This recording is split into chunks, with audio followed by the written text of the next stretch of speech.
François, merci de participer plutôt sur un partage de voyage ensemble, d'entrer dans ton chemin, disons, le chemin de François de Mazières. Et j'avais juste envie de partager un instant avec toi, de poser des questions, de te connaître différemment, comme si on se baladait sur le chemin de François de Mazières. Et surtout pour en parler de toi, l'artiste, l'homme de culture. Et une première question, c'est pourquoi monter un festival à Versailles? Parce qu'au fond, c'est toujours la même chose. C'était une envie très ancienne que j'avais. Ayant été élève au conservatoire à vocation régionale de Versailles, très jeune, à 13 ans, j'y rentre, un peu par hasard sans doute. Et j'ai un professeur qui s'appelait Marcel Tassincourt, qui a beaucoup marqué des générations d'actrices et d'acteurs. Et donc ce goût du théâtre, il est resté. Je voulais faire des études supérieures. Et donc je ne me destinais pas à une carrière d'acteur, mais la passion était là. Et au fond, après, je fais une carrière donc de sous-préfet d'abord, puis au ministère des Finances. Et j'avais toujours dit à ma femme, d'ailleurs, je lui avais dit, moi j'aimerais créer un festival de théâtre à Versailles. Et puis voilà, c'est les choses assez providentielles. Hein. Il y a le nouveau maire qui va constituer une équipe. Je connaissais sa fille. Et sa fille lui dit, François, il serait bien pour faire partie de l'équipe. À l'époque, j'étais chef de cabinet mise économie. Donc, le futur maire m'appelle et me dit, est-ce que vous voulez vous occuper de l'économie et des finances dans l'équipe? Moi, je dis non, j'ai envie de m'occuper de culture. Et bingo, je m'occupe de culture. Et la première chose que j'ai faite, c'est effectivement de dire, on va créer ce festival de théâtre dont je rêve. Et je vois à ce moment-là le directeur du théâtre, qui était Francis Perrin. Je vais le voir. Et je me souviens, Francis, il pense qu'on va recevoir un fonctionnaire, parce que c'était mon parcours. Et puis en quelques minutes, voilà, on a parlé théâtre de passion. Et je lui dis, moi j'ai toujours rêvé que il y a Molière qui viennent dans les quartiers, dans tous les quartiers de la ville, sur une charrette. Et il me dit, c'est mon rêve. Et voilà, c'est le début de l'histoire, l'aventure du mois Molière. Donc ça a commencé avec des spectacles dans la rue, un peu voilà, dans la charrette. Ouais, sur une charrette. Et Francis Perrin était un extraordinaire acteur pour tout ce qui est rôle dans les farces de Molière et les farces courtes. Et ça marchait bien dans les quartiers. Et comme il était en plus très connu, il a tout de suite pu amener, son nom faisait qu'on a pu amener la télévision, des choses comme ça. Donc ça a tout de suite accroché. Mais pour que ce ne soit pas uniquement un festival de théâtre, il y avait aussi la musique. Et dès le départ, l'idée, ça avait été de joindre toutes les forces culturelles de la ville. Donc il y avait aussi le conservatoire, ici il y avait le centre de musique baroque, etc. Voilà. Et est-ce que le festival maintenant qui a presque 30 ans, ouais. Hein, à quel point est-ce que, si on faisait rapide, comment est-ce que tu vois l'évolution qui s'est faite sur les années? Quels étaient les plus grands changements? Est-ce que tu as envie d'aller plus loin? C'est presque, qu'est-ce que c'est le cheminement et qu'est-ce que c'est le rêve? Alors le cheminement, c'est que des rencontres. C'est comme avec toi. Voilà. Et ce théâtre, ce festival, c'est vraiment un festival d'amitié. Le rêve que j'ai toujours eu, c'est au fond, sans doute, même si j'ai pas connu, même si c'est à travers seulement les livres, le mythe presque Avignon des premières années. C'est-à-dire, d'abord, cette ambition du théâtre populaire de qualité. Populaire au sens, tout le monde peut y aller, c'est un théâtre accessible facilement, qui est en dehors des problèmes financiers, qui se débrouille, voilà, il y a beaucoup d'entraide, beaucoup de spontanéité, mais de qualité. C'est-à-dire que le danger, je suis maintenant maire depuis 17 ans de cette ville, parce qu'après avoir été adjoint, je suis devenu maire, et je vois toujours la dérive en matière culturelle qui peut être pour satisfaire, je dirais, le besoin immédiat. Alors on fait la fête, mais sans ambition, et on dit c'est de la culture. Mais non, c'est pas ça. La culture, il y a une exigence, et puis il y a surtout des artistes. Quand tu dis faire la fête, c'est-à-dire juste faire des événements qui attirent du monde ou... Qui attire du monde, et on dit, alors s'il y a un soupçon de culture dedans, on va dire c'est une politique culturelle. Alors qu'une politique culturelle, ça demande tout de même beaucoup d'exigences, ça demande d'identifier des artistes de qualité et non pas finalement de faire des spectacles un peu faciles, on va dire. Hein. Donc le cheminement... Qu'est-ce que c'est pour toi un spectacle facile? Un spectacle facile, c'est un spectacle où on veut plaire sans véritable ambition artistique. Donc c'est quelque chose qui va pas amener à une forme de réflexion à la fois sur l'esthétique, parce que chaque spectacle porte une forme esthétique s'il a une ambition, et puis sur le fond, qu'est-ce qu'il veut dire, de quelle manière il participe à une réflexion, ou si ce n'est une réflexion, si c'est un spectacle qui est destiné plutôt à faire sourire, à rire, mais qu'il le fasse intelligemment, et c'est ça, tout spectacle porte sa propre identité, sa propre définition, mais on voit bien quand c'est quelque chose qui a une exigence artistique réelle ou pas, on le sent immédiatement. Est-ce que c'est là des fois quand on parle, oui, il y a de théâtre pour une élite, ou un théâtre populaire, on utilise souvent ces mots que des fois on ne sait pas comment bien les identifier. Donc si moi je te dis c'est quoi un spectacle pour une élite ou qu'est-ce que c'est un spectacle populaire, comment tu réagiras là-dessus? C'est pour ça que j'utilise l'expression populaire de qualité, parce que le spectacle entre guillemets élitiste, c'est pas ce qu'on recherche au fond. On recherche plutôt à essayer de communiquer le plus largement possible. Après, les gens arrivent avec un niveau de formation culturelle qui est différent, et ça, il faut l'admettre. Donc, il y a des gens qui vont plus apprécier une forme élaborée parce qu'ils ont la chance de bénéficier finalement de cette sensibilisation à la culture plus tôt. En même temps, on voit tout de même bien qu'il y a des spectacles, c'est d'ailleurs pourquoi Molière est aussi connu, c'est que, et aussi merveilleux auteur, c'est qu'il s'adresse aussi bien à un public qui n'a pas connaissance du théâtre parce qu'il va le faire rire, il va l'emmener dans des travers humains que tout le monde connaît, et en même temps, il va aussi permettre à des gens qui ont une grande culture, une grande exigence, de s'identifier à quelques mythes fondamentaux, les Don Juan, voilà, il y a le misanthrope, et c'est ça où c'est toujours difficile de trouver la bonne approche. Il y en a toujours très différentes les unes des autres. Ce qui est certain, c'est que dans la programmation aujourd'hui, ce qui est important pour moi, c'est aussi de respecter ce qui est un peu le fond même du théâtre, c'est-à-dire d'abord le texte me paraît une chose importante, le texte est essentiel. Ensuite, je crois aussi l'originalité, la mise en scène, et au fond, puisque c'est un théâtre qui se joue beaucoup aussi dans un lieu, les grandes écuries, ce lieu qui a cette espèce de sobriété, de simplicité, d'un mur. C'est là où je fais le parallèle avec la cour d'honneur du Palais des Peintres. Avignon. Ça, Avignon, ça porte naturellement à une forme il y a une sorte de quasiment spiritualité du spectacle qui se dégage, ça, même si on est dans la comédie. Un lieu qui a vécu, un lieu, comme on dit, à une âme. Qui a une âme, voilà, c'est un lieu qui a une âme. Avant, tout à fait. Et qui rentre en rapport avec les artistes. Et si je te dis le mot censure, la censure dans ta programmation,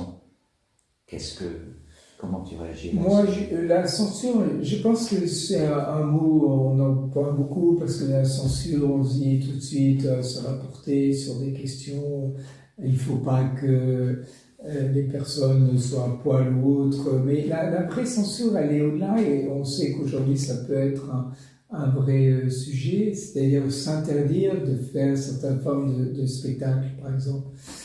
Typiquement, là, dans cette programmation-là, cette année, j'ai voulu, parce que j'avais simplement constaté que ce spectacle était excellent il y a 2 ans à Avignon, j'avais voulu qu'il y ait une pièce de voyage sans salle, qui est la seule qui existe aujourd'hui d'adaptation. Il y a beaucoup, je pense, de scènes qui refuseraient totalement, en disant il y a des gens qui ne vont pas comprendre, voilà, faut pas prendre ce risque. C'est pas le sujet. C'est un très bon spectacle, c'est une mise en scène très originale, intéressante, et d'une certaine façon aussi, c'est important de dire que la liberté d'expression, elle existe. Et qu'un auteur en prison, il faut peut-être aussi continuer à porter sa voix quand c'est un grand auteur. Donc voilà, ça c'est la vraie censure pour moi. C'est la vraie censure. C'est un peu la censure qu'on peut avoir sur des idées, sur la peur finalement de véhiculer certaines fois un spectacle. C'est vrai qu'à Versailles, je ne m'interdis pas des spectacles, sauf peut-être même de faire dans une vulgarité qui ne serait pas adaptée au fait que ce spectacle, je veux que tout le monde puisse venir, y compris les enfants, les familles. Ça. Et la vulgarité, pour le coup, n'apporte rien et elle peut nuire à la diffusion auprès des plus jeunes. Alors, tu parles des jeunes. À quel point, maintenant que tu as développé la culture dans la ville, à quel point tu sens que ça a un impact sur la société dans la ville? Ça a un énorme impact. Quelqu'un me disait l'autre jour, au fond, ça a transformé la ville. Alors, c'est peut-être un peu exagéré, mais il y a tout de même un élément qui est vrai, c'est qu'il y a une adhésion profonde maintenant de la population à ce festival, parce que c'est un moment de communion au fond. C'est un moment où les gens se parlent de spectacle, de théâtre ou de musique, qui sortent, qui se retrouvent, quelles que soient leurs conditions sociales, et on ne sait pas qui est à côté de soi dans une tribune comme en grande sécurité finalement. Et ça, ça a sans doute été important dans cette ville. C'est une ville qui a toujours eu la réputation d'être une belle endormie, une ville un peu ennuyeuse, et ça lui donne de l'énergie, ça leur donne de la générosité. Et c'est ça, je pense, le bénéfice de ce festival ici. C'est pas pour rien que ça s'appelle Mont-Molière. Et ça, c'est pour tout le mois. Il y a à peu près 330 spectacles, c'est un peu ça. Voilà. Alors, ce qui est la caractéristique aussi, c'est qu'il y a des spectacles de professionnels, et je fais la sélection de ces spectacles professionnels parce que je crois qu'avoir une tonalité de choix, c'est important. Et qu'il y ait quelqu'un qui, à un moment, après ce sera d'autres, mais aujourd'hui c'est moi qui a donné cette tonalité du festival. Et à côté de ça, il y a une très vaste programmation avec également des spectacles d'amateurs. Parce que c'est pour nous important aussi que ce festival qui revient chaque année, il soit une sorte de colonne vertébrale pour l'ensemble de l'année. C'est-à-dire que les gens se disent « Ah, je vais pouvoir me produire, que je sois musicien ou que je sois acteur, amateur, je vais me produire au mois de juin. Donc je vais préparer dans l'année ce spectacle. » Et ça aussi, ça a participé à la transformation de la vie. Et quand je regarde la programmation, aujourd'hui, je souris parce que je vois tellement de chorales, de groupes musicaux, de petites troupes de théâtre qui maintenant, chaque année, reviennent en se disant on va essayer de préparer quelque chose. Et ça participe à vraiment la vie culturelle en profondeur d'une ville. Ce que j'ai remarqué quand on fait des spectacles, par exemple, dans les grandes écuries, c'est arriver, cette attente d'autant de spectateurs, comme si c'était un rituel qui se met en place. Oui, c'est ça, c'est très juste, c'est le mot, et les gens avaient pris l'habitude d'arriver avant, très en avance, puisque c'était totalement gratuit, c'était les premiers qui arrivaient. Et ce lieu, c'est tout de même le lieu le plus fort du festival, donc ils ont envie d'aller dans ce lieu. Et donc, certains arrivaient 1h30, 2 heures avant et ils discutaient, et ils arrivaient, ils prenaient leur pique-nique, c'était très sympa. Puis à un moment, il y a eu le Covid, et là, on a dû changer un peu de méthode de travail. On s'est dit, il faut tout de même qu'il y ait des pré-réservations. Et puis les personnes âgées me disaient, c'est un peu long tout de même. Et donc, certaines disaient, bon, j'y vais plus parce que c'est trop long d'attendre. Donc, on s'est dit, on va faire les réservations par une seule plateforme Internet, mais les réservations sont pas chères. Elles sont à 2 euros. Hein. Et ça permet de gérer comme ça, tout de même un peu différemment. Là aussi, quelque part, c'est logique, les premiers n'ont pas arrivé, mais inscrits. Mais on garde un peu toujours de place pour ceux qui viennent au dernier moment tout de même. Et donc, il y a encore cette logique un peu d'attente, de rituel. C'est très important qu'il y ait ces petits à côté qui font aussi l'esprit d'un lieu. Alors là, tu as parlé comment tu avais envie de faire les choses gratuites. Maintenant, il y a un petit système à 2 euros pour permettre. Est-ce que c'est ta pensée ou ta philosophie que ce soit gratuit ou il n'y a pas vraiment un engagement financier du spectateur pour leur place? Alors, moi, je pense qu'il faut se dire que dans l'année, avoir un moment comme ça peut être très utile pour former un public. Hein. Mais par contre, c'est pas toute l'année, bien évidemment. Et nous, l'idée aussi, c'est que ce festival, il permette de donner envie aux gens d'aller au théâtre Montancier toute l'année. Donc, c'est un théâtre municipal dirigé par une équipe. Et aujourd'hui, Frédéric Franck et Geneviève Guichon qui font la programmation, ils font des choses extrêmement intéressantes. Et il est évident que le fait d'avoir donné le goût facilement par cet accès aisé et puis par cette dynamique collective qui existe pendant le mois de juin, ça donne le goût du théâtre. Et après, ils se disent, quelle est la programmation théâtre Montancier dans la année. Dans la question de la gratuité, souvent, on a des discours très tranchés en disant le théâtre ne doit jamais être gratuit pour qu'il y ait un acte volontaire et autres, ou au contraire, on dit il faut absolument que ça soit gratuit. C'est pas la bonne réponse. La réponse, c'est qu'il faut voir comment on peut allier de temps en temps le dynamisme d'une période où l'accès financier est aisé et puis le reste de l'année où on va avoir un financement plus classique. Okay. Critères. Quels sont les critères pour ta programmation? Tu as parlé de la fidélité déjà et de l'amitié. Ouais. Sont quoi? Qu'est-ce qui te séduit par un artiste, un auteur ou un travail et en réalité, c'est comment tu as fait ta programmation en réalité? Au fond, moi je pense, si tu veux, que plus je dis que la programmation, elle se fait parce que on connaît le travail d'un tel ou un tel, et il se crée un lien particulier, on se dit, mais je sais que ce qu'il va faire là, tel qu'il m'en parle, ça va être intéressant. Parce que, sauf avoir un temps que je n'ai pas personnellement, de suivre tout un processus de A à Z et de dire ah bah oui, je valide à chacune des étapes. Non, moi c'est différent. Je fais en sorte, quand on m'appelle, je dis ah ouais, ce projet il est bien, c'est lui ou elle qui me le présente. Bah oui, je lui donne carte blanche, je veux pas savoir, je serai au dernier moment. Et je préfère ça. À la limite, j'ai envie de me faire surprendre, hein, j'ai envie de me mettre dans le rôle du spectateur et de voir si, voilà, et puis je serais peut-être totalement conquis, à moitié conquis, ou pas du tout en disant bon, bah, cette fois-ci, elle ou lui, c'est un peu moins réussi que d'autres. Enfin, moi, je crois profondément à ce compagnonnage, en fait. Et alors peut-être ça devient la durée, 29 ans, ça devient tout un festival qui a une longue durée. Et ça nous permet d'avoir créé ce lien de compagnonnage. Il est évident qu'il y a 15 ans, je raisonnais différemment pour la programmation.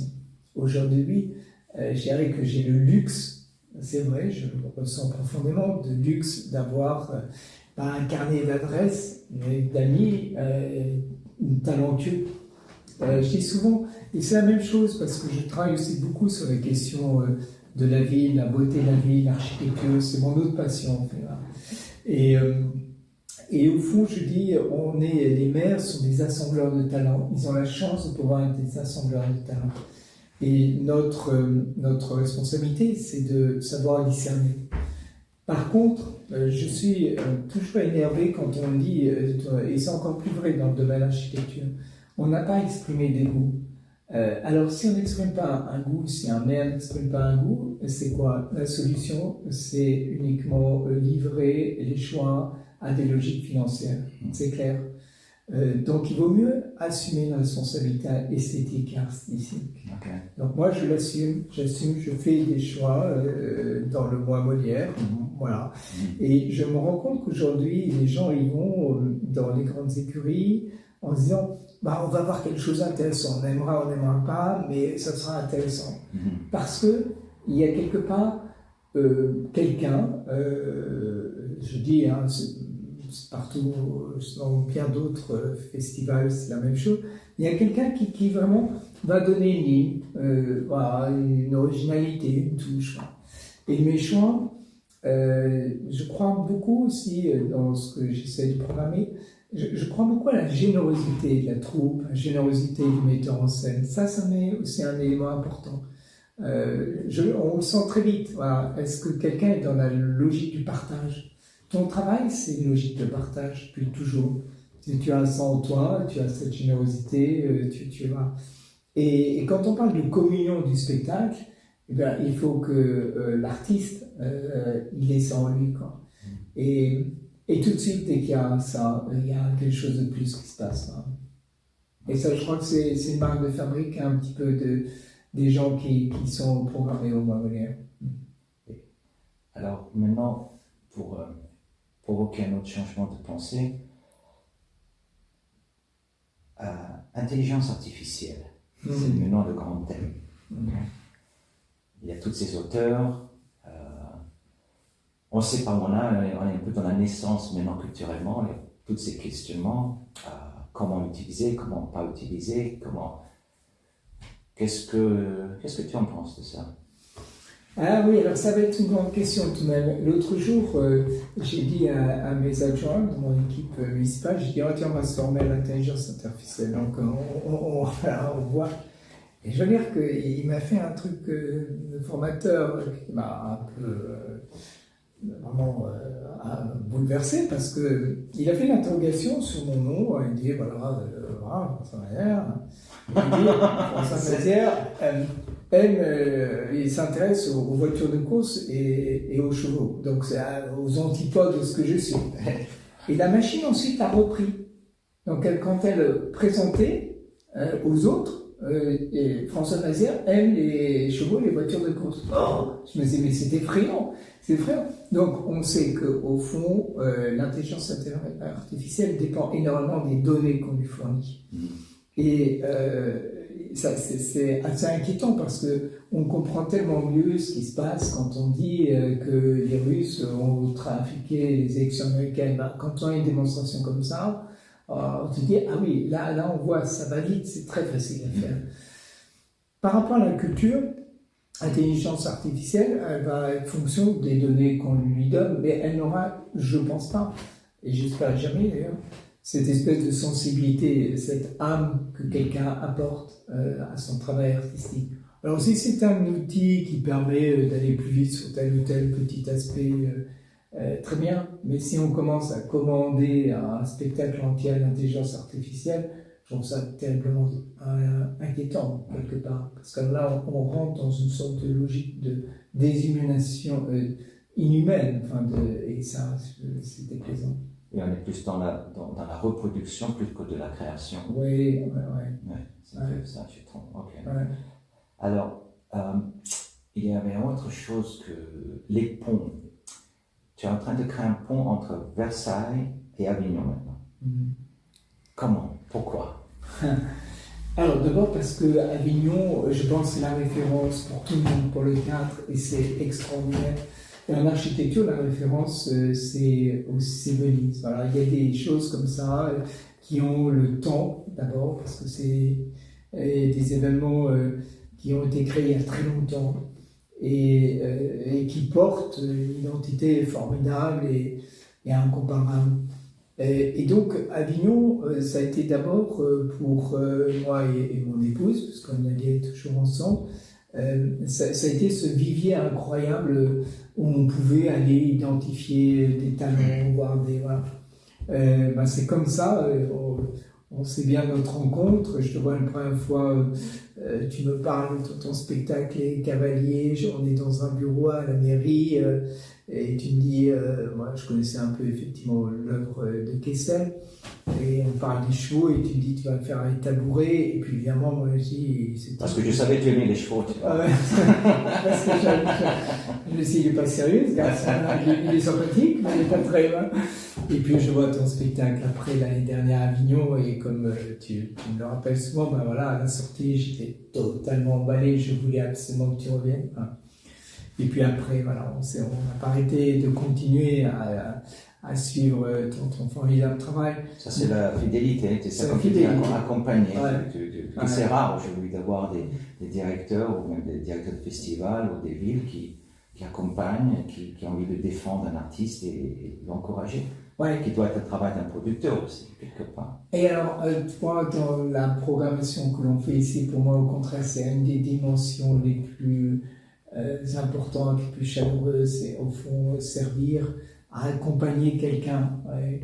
Il y a toi, il y a Renaud Rivière, il y a des gens comme ça qui, voilà, je suis très heureux parce que d'abord vous êtes heureux aussi, et puis il y a Mesguich, et puis aussi Nicolas Rigas.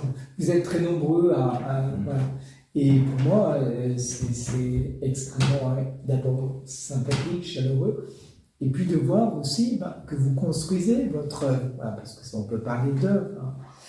Et ça fait partie aussi de la logique de ce festival. Alors le pont avec Avignon, c'est finalement redonner à Avignon ce qu'il nous a donné quelque part. C'est-à-dire que on a des troupes en résidence ici, on a plusieurs troupes en résidence, on a plus d'une dizaine de troupes en résidence, et puis on a ces compagnies avec lesquelles on a une grande fidélité. Et donc, ils viennent faire leur production souvent à Versailles. Et l'avantage, c'est que ça tourne de chauffe première ici, ça part à Avignon. Mais en fait, ce qu'on n'avait pas, et ça c'est récent, c'est il y a 2 ans, c'est l'effet retour. C'est-à-dire qu'on a la possibilité maintenant de faire notre propre programmation dans 2 théâtres.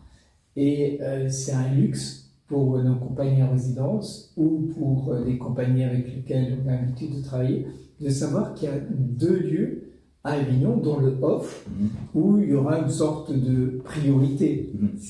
Et c'est ça un peu l'intérêt. C'est maintenant un aller-retour. Et on est très très heureux de ça. Parce qu'il y a quelques années, à Avignon, on voyait des lieux qui étaient loués par des régions, des villes, je n'en avais pas connu, et des régions, oui. Et ils avaient donc une programmation de troupes qui était liée au territoire. Il n'y en a plus beaucoup maintenant.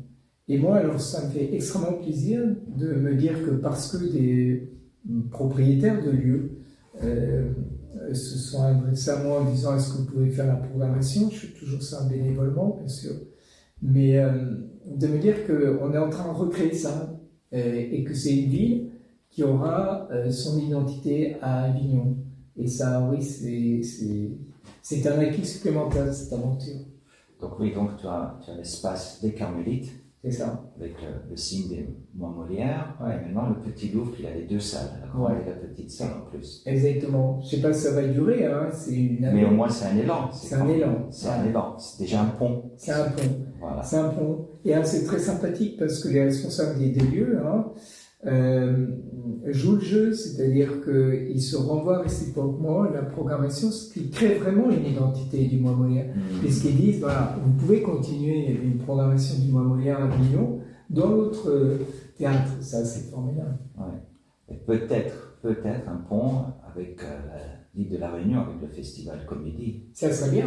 On est dans le chemin pour l'instant là-dessus. Ça serait bien, oui, ça serait bien. Parce que pour cette année, pour clôturer le festival, tu as un spectacle qui vient justement de l'île de la Réunion sur le songe.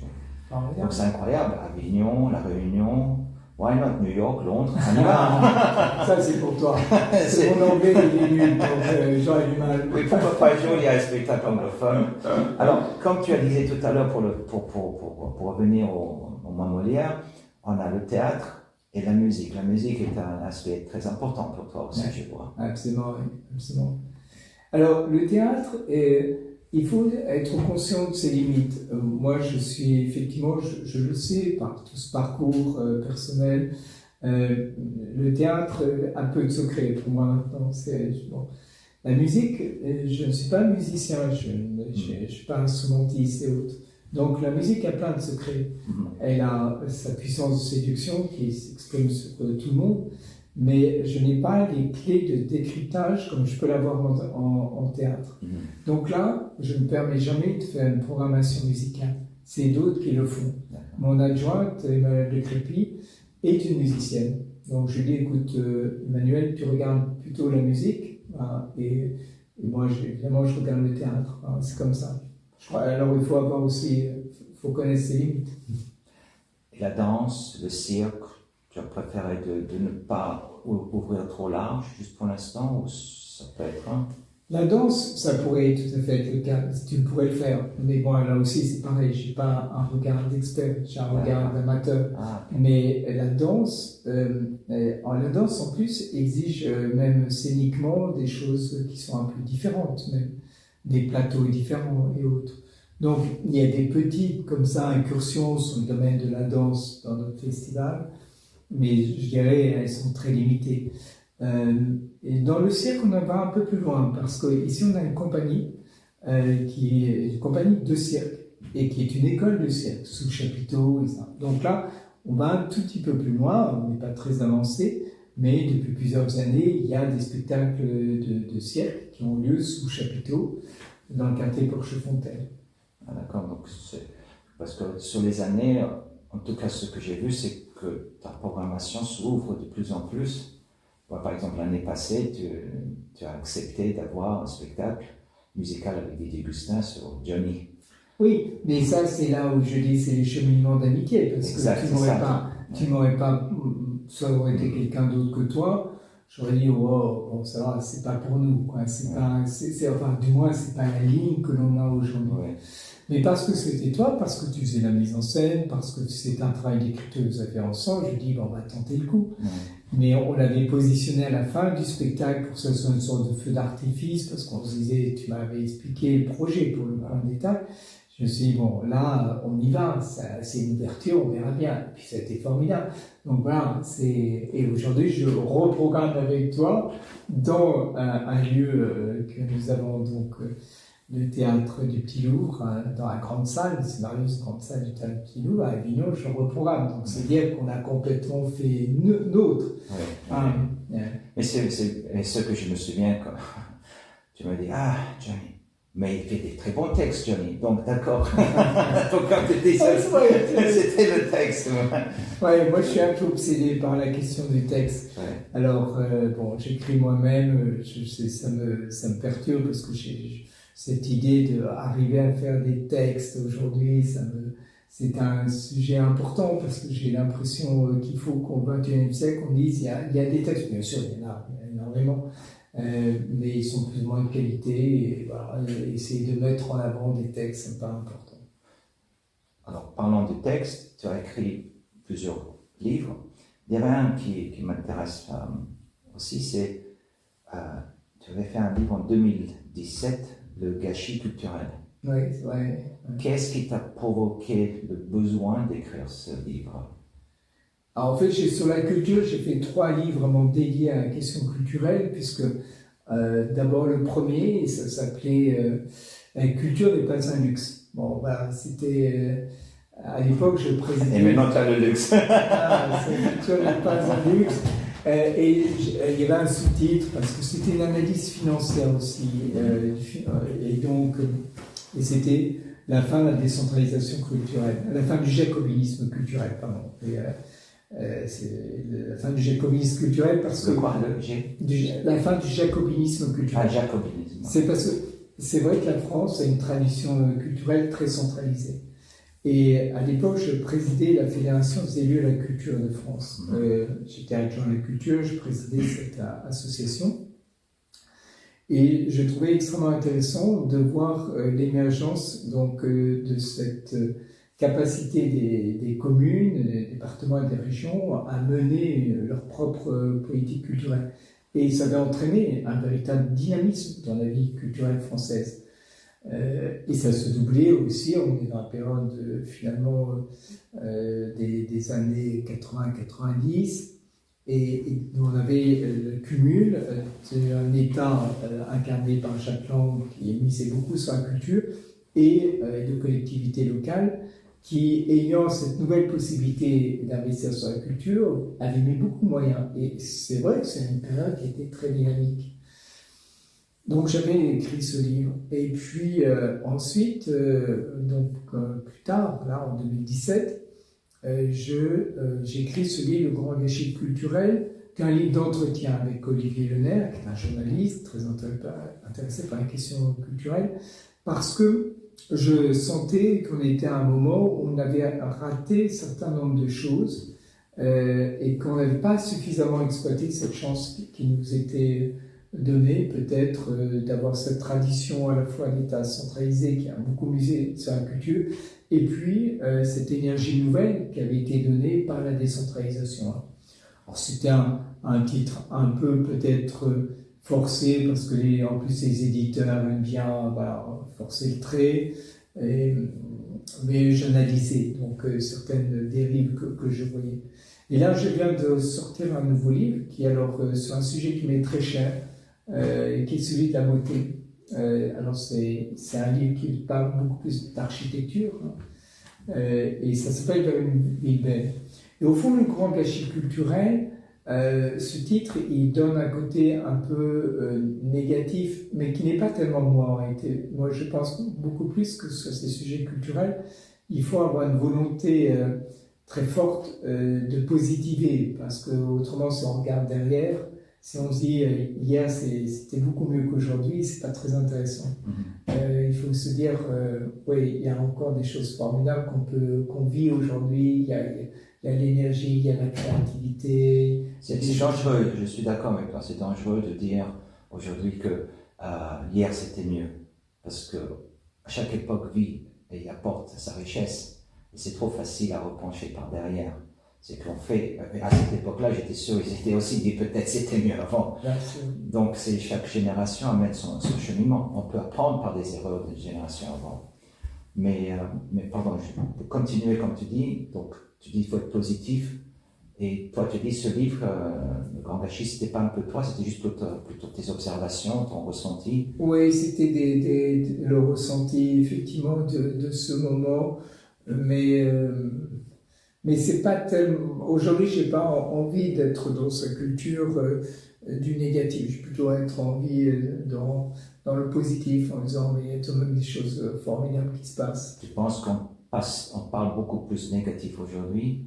Oui, c'est indéniable. C'est indéniable. On a l'impression que tout était mieux avant, et il faut au contraire se dire mais non, c'est des moments de transition. Alors, c'est dans les formes d'expression théâtrale, c'est peut-être moins sensible que dans le domaine de l'urbanisme. L'urbanisme, c'est extrêmement évident parce qu'il y a la préoccupation environnementale. C'est le réchauffement climatique, le sentiment que finalement l'homme se détruit lui-même. Ça, c'est quelque chose qui marque profondément ce début de siècle, le 21e siècle. Et ça change véritablement la façon de concevoir la ville, la façon de construire les bâtiments. Donc, je développe dans ce livre cette idée que dans les moments de bascule, parce qu'on est dans un moment de bascule, donc, il faut essayer de voir tout ce qui peut être les éléments positifs de cette bascule, et non pas développer les aspects négatifs qu'il y a dans tout moment de transition.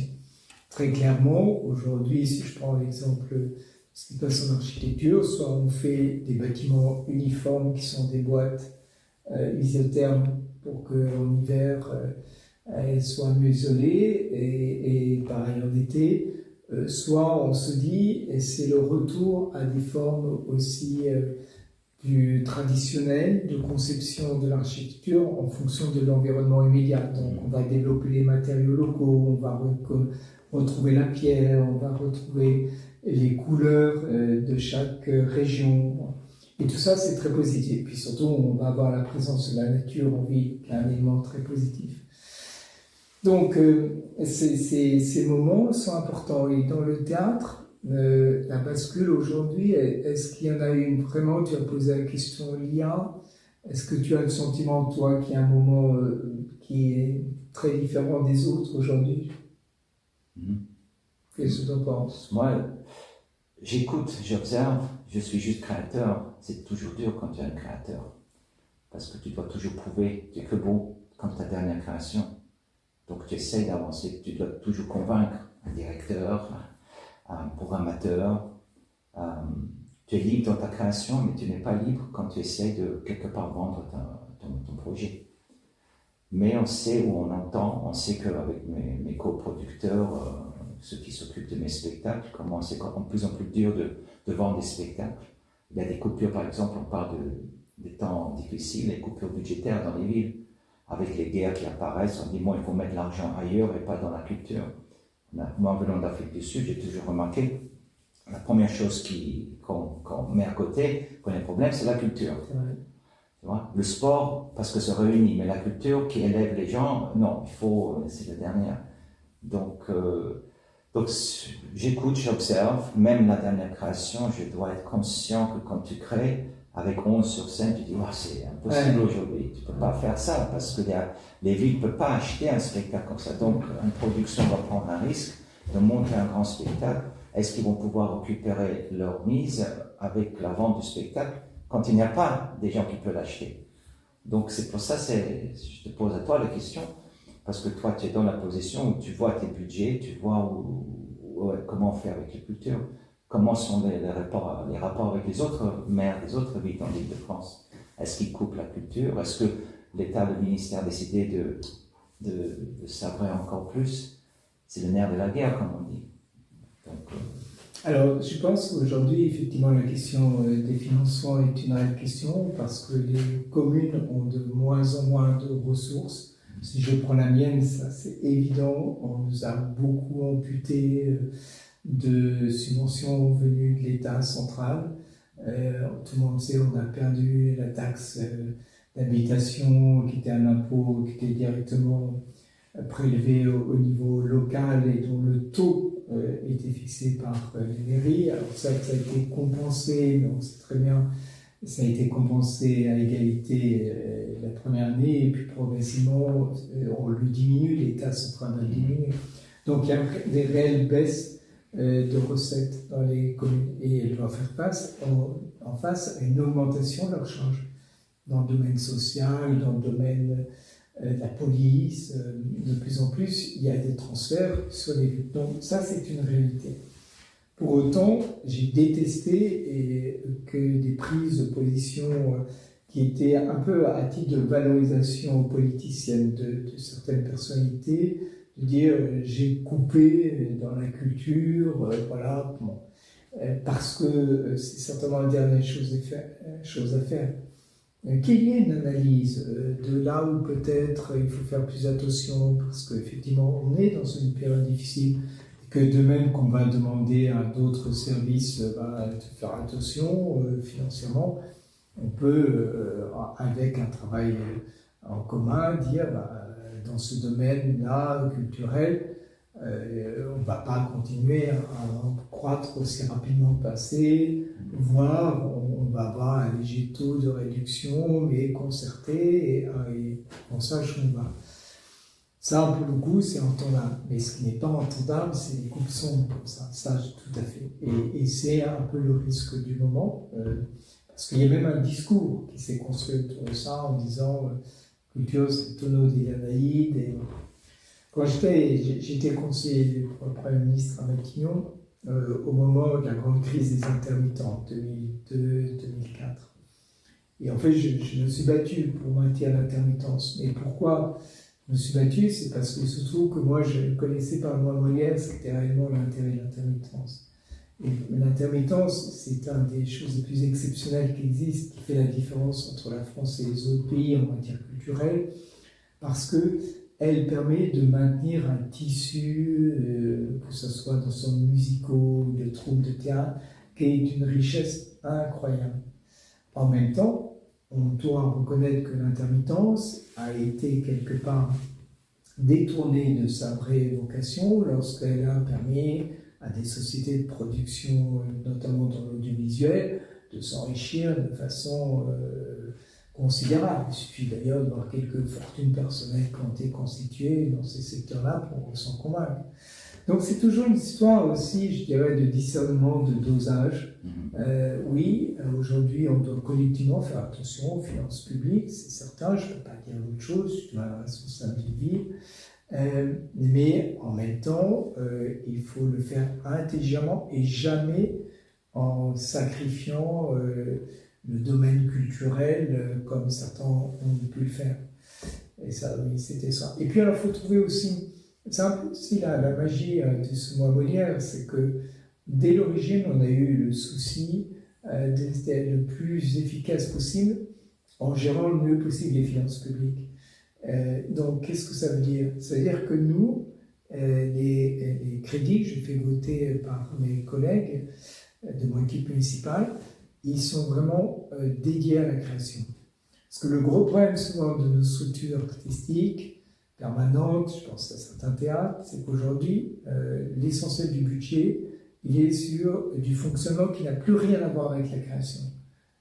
C'est des structures qui coûtent cher, où il y a du monde, où il y a des frais de structure importantes, et donc la part dévouée à la création, elle est très faible.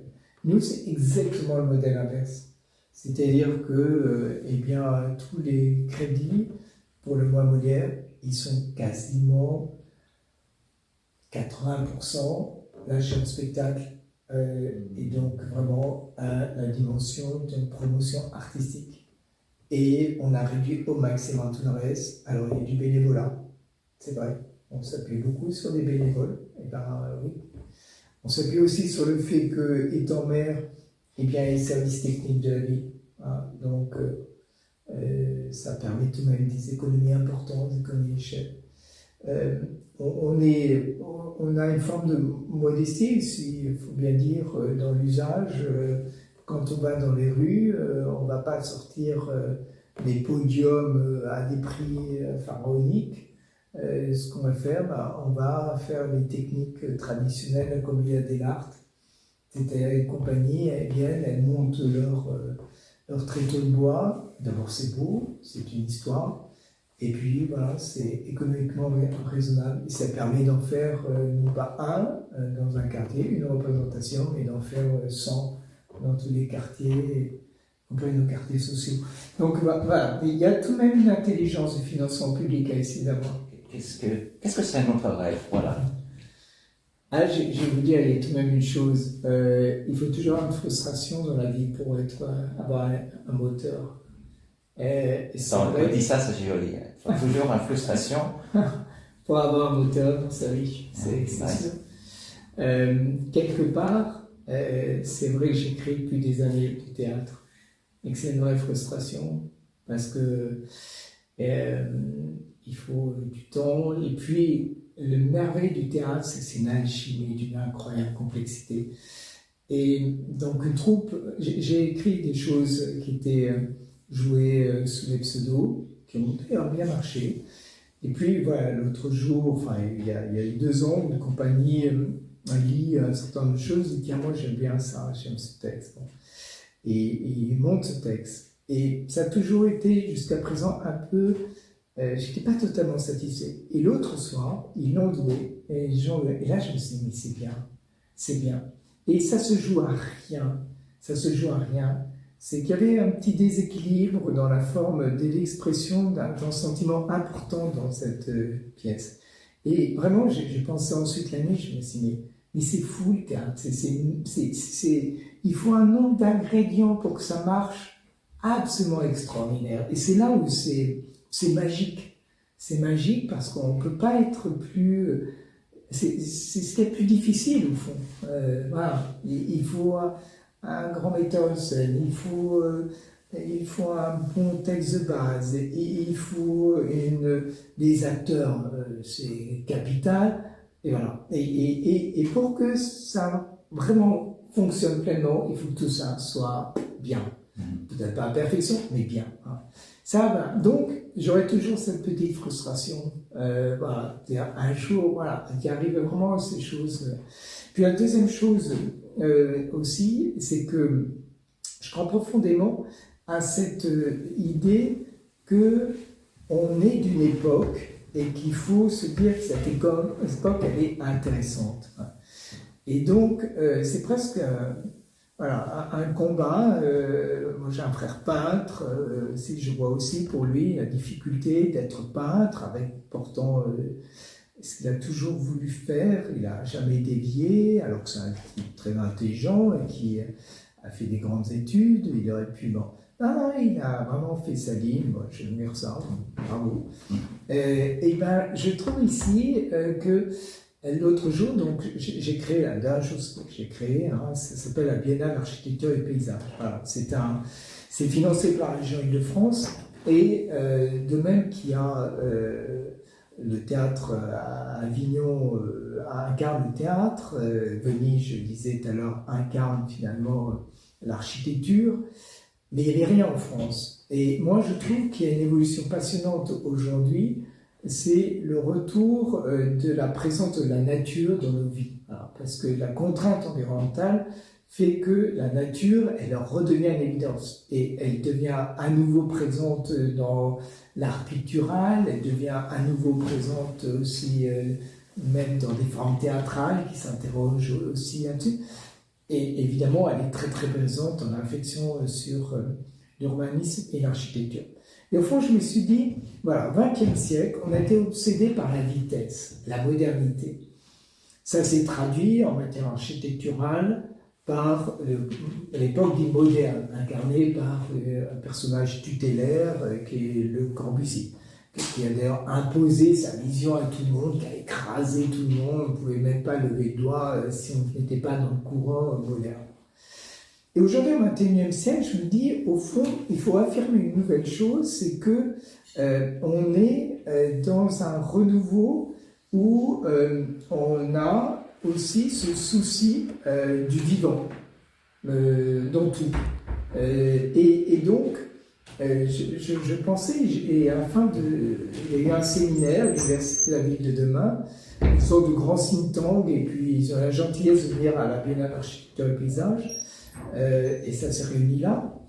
Et puis là aussi, ça durait 2 jours. Donc moi, je suis un peu un somnambule de nature. Et donc je réfléchissais à lui, la première chose, je me disais, au fond, j'ai envie de dire, comme il a existé au XXe siècle, le courant architectural, il y a eu une charte, la charte d'Athènes de 1933. La charte d'Athènes, elle affirme le courant moderne. Donc, et le courant moderne, c'est cette architecture qu'on a bien connue, hein, l'architecture, c'est un peu la même chose dans tout le monde entier, grâce au béton, avec la même forme d'esthétique. Et au fond, j'avais envie de dire, et je l'ai proposé le moment, on va faire la charte de Versailles.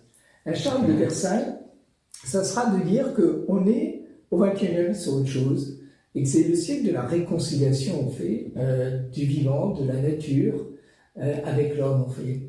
Et ça, je pense que c'est une belle idée. Voilà, si j'avais quelque chose à faire, c'est ça, la charte de Versailles. Parce que pourquoi ? Parce que Versailles était imaginé il y a 4 siècles par cette volonté justement d'harmonie entre la nature et la ville. Ça s'exprime très bien dans ces grandes avenues merveilleuses qui ont été dessinées par le nôtre, qui relie à un bâtiment mythique qui est celui du château. Voilà. Donc c'était le travail de la nature, de la création, qui finalement était enrichi par la main de l'homme et non pas abîmé par la main de l'homme. Si au XXIe siècle on pouvait essayer de parler de ce genre de choses, ça serait sympa tout de même. Donc voilà. C'est la charte de Versailles. Mais on pourrait l'appliquer en théâtre aussi. Oui, je pense que c'est une très bonne idée. Hein? La charte de Versailles. Et alors, et pour terminer, alors, si tu avais cette charte de Versailles, un, comment tu penses le lancer? Et deux, quand?